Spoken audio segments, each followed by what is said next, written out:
The village buzzed with excitement for the Yam Festival.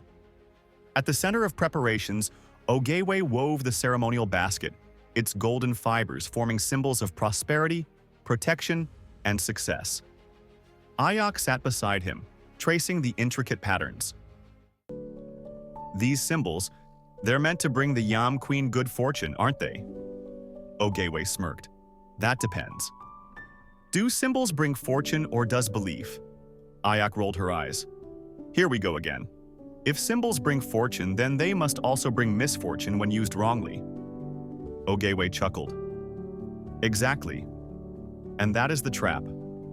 To believe in luck is to believe in ill luck too. You cannot call one without inviting the other.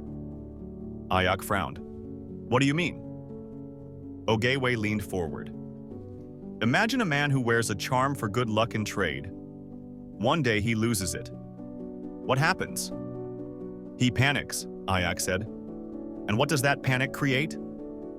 Ayak sighed. Failure. Ogayway nodded. His mind, once certain of success, now expects loss. Not because the charm had power, but because he gave it power. His belief in good luck also meant a belief in its opposite, the fear that without it, misfortune would follow. Ayak pondered this. But some symbols do seem to carry power. I've seen people rise after wearing success amulets, and others fall after ignoring bad omens. Ogayway smiled. And how many times have you seen a sign of good fortune clash with a sign of misfortune? Ayak hesitated. That happens too. Ah, Ogayway said. Consider this. A man places a prosperity symbol at his shop, but a jealous neighbor curses it. A mother ties a protective cloth on her child, but an elder warns her that the color invites spirits. A farmer prays for rain, but his neighbor fears a flood. Whose sign wins? Ayak frowned. I don't know. Because there is no true answer, Ogayway said. For every sign of fortune, there is another sign that opposes it. If you believe in one, you must live in fear of the other. And fear is the greatest barrier to abundance. Ayak crossed her arms. So, are you saying that symbols are meaningless? Ogayway shook his head. No, they serve a purpose. But their true power is not in the object. It is in the oneness of the mind that uses them. How? Ogayway placed a hand on the finished basket. The divine does not think in opposites. It does not say, this symbol brings luck and this one brings misfortune. That is the mind of man. The divine simply is. It is the limitless abundance beyond signs, beyond omens, beyond fear. When you align with that oneness, you no longer need luck. You become the force that shapes reality. Ayak exhaled. So, the only way to escape the war of good and bad signs is to stop believing in them as separate forces, Ogayway said. To move beyond luck and ill luck, and allow the divine within you to manifest freely. Ayak tapped the basket thoughtfully. But don't these symbols come from the divine in the first place? Ogayway chuckled. Of course, just like the river comes from the source. But do you worship the river? Or do you recognize that it leads back to the greater ocean? She pondered this. So, signs and symbols are like rivers, flowing from the great ocean of the divine, Ogayway finished. They are meant to guide, not replace. They remind, not command.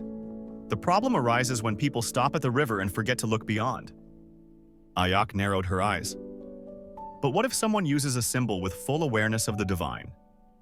What if they see it as a tool, not the source? Ogayway grinned. Ah, now you speak like one who seeks wisdom. The difference is this. Are you using the sign to complement your connection to the divine, or are you using it to replace that connection? Ayak sat up. Give me an example. Ogayway stretched his legs. Imagine two women. One places a sacred symbol in her home for protection, believing it works because she is aligned with the divine. She still prays. She still trusts. She still acts wisely. The other places the same symbol in her home but forgets the divine entirely. She does not pray. She does not seek wisdom. She only fears what will happen if the symbol is removed. Ayak exhaled. The first woman understands that the divine is still the source.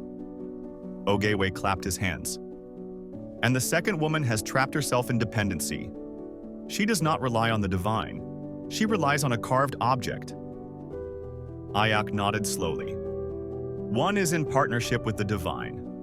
The other is a prisoner of belief. Ogayway grinned. You are learning, Ayak. The divine was never absent. It is we who remove ourselves by placing faith in things, rather than the power that moves through all things. Ayak smirked. So, does that mean if the Yam Queen believes this basket alone will bring her a great harvest, she's in trouble? Ogayway laughed. Let's just say if she doesn't also trust the divine, pray wisely, and tend her fields with care. Her greatest harvest will be disappointment. Ayak chuckled. Then perhaps we should weave in a reminder, something that says, don't forget to water your yams. Ogayway grinned, picking up a fresh fiber. Now that, Ayak, is a symbol worth believing in. So, as these words settle within you, know that they are more than just stories. They are doorways. Doorways to understanding, to remembrance, to awakening. You are not here by accident. You have been called to listen, to reflect, and to rise. But this is only the beginning.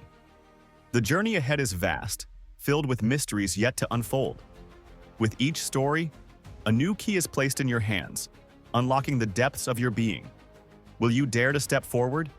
Prepare yourself, for the next chapter will take you deeper, beyond what is seen, beyond what is known, into the realm where truth awaits those who seek it. If you like the content and are inspired to hear more, don't forget to like and share. Till next time, stay blessed.